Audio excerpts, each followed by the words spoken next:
आज जो आपको किस्सा सुनाने जा रहा हूँ वो आज से 10 साल पहले मेरे साथ घटी। दोस्तों, आपने सुना होगा कि रात को पानी पास रखकर सोना चाहिए। ये मेरी कहानी पानी पर ही आधारित है। आज से 10 साल पहले मैं अपने मामा के यहाँ जैसलमेर गया। वहाँ जाकर पता चला कि यहाँ तो 2 साल से अकाल पड़ा है और पानी लेने के लिए 5 किलोमीटर दूर जाना पड़ता है। मामा मामी से मिलने के बाद मेरे मामा का लड़का और मैं पानी लेने के लिए चल पड़े। रास्ते में पैदल चलते हुए हम थक गए थे और एक जगह बैठ गए। तब उसने एक किस्सा सुनाया कि पिछले साल पानी की वजह से एक औरत का बच्चा रो रहा था और वो काफ़ी बीमार था। इसीलिए वो पानी मांगने हमारे गांव में आई, लेकिन उसको किसी ने पानी नहीं दिया। जब वो वापस लौट रही थी तो रास्ते में उसको ठाकुर के घर पर पानी दिखा, तो उसने बिना पूछे पानी पीने की कोशिश की। जब उसको ठाकुर ने देखा तो वो गुस्से से आग बबूला हो गया और कुदाली लेकर उस औरत की तरफ दौड़ा। उस औरत ने भागने की कोशिश की, लेकिन वो गिर गई। ठाकुर ने बिना आव दाव देखे कुदाली से उस औरत की हत्या कर दी।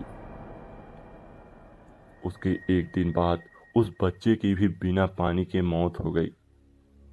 कुछ दिनों बाद खबर आई कि उसी कुदाली से ठाकुर को भी किसी ने मार दिया और धीरे धीरे उसके पूरे परिवार को किसी अनजानी ताकत ने मौत के घाट उतार दिया।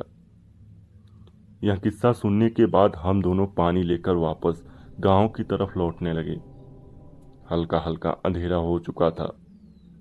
अचानक हमारे सामने एक बच्चा आया और पानी मांगने लगा, लेकिन इतनी दूर से पानी लाने के कारण हमने उसे पानी देने से मना कर दिया। घर पहुंचकर मैंने खाना खाया और पेड़ के नीचे पलंग पर सो गया। अचानक रात को वही बच्चा मेरे सामने आया और पानी मांगने लगा। मैंने ध्यान नहीं दिया और गुस्से से उसे कहा कि चले जाओ यहाँ से, और मेरे सामने वो औरत दिखाई दी। अचानक मैं उठ गया और देखा वहाँ कोई नहीं था। मैंने सोचा कोई सपना आया होगा। फिर रात को 2 बजे के आसपास मैं पेशाब करने के लिए खुले मैदान की तरफ गया और मुझे पानी शब्द सुनाई दिया। मैंने सोचा शायद मामी होगी। फिर मैं वापस पलंग की तरफ लौटा ही था कि अचानक फिर पानी शब्द सुनाई दिया। अब मैं गुस्से से आग बबूला हो गया और कहा, कौन है? सामने आओ, अभी पानी देता हूँ। इतना कहते ही मेरे पीछे किसी के होने का अनुभव हुआ, तो मैंने पीछे मुड़कर देखा तो एक औरत कुदाली लेकर खड़ी थी। मैं डर के मारे बहुत जोर से भागा और रास्ते में एक पत्थर से ठोकर लगने से मैं नीचे गिर गया। उसके बाद जो हुआ वो चमत्कार से कम नहीं था। उस रात हल्के बादल थे और अचानक कुछ पानी की बूंदें उस औरत पर पड़ी और वो औरत गायब हो गई। मैं अपनी जान बचाने के लिए प्रभु को धन्यवाद देने लगा।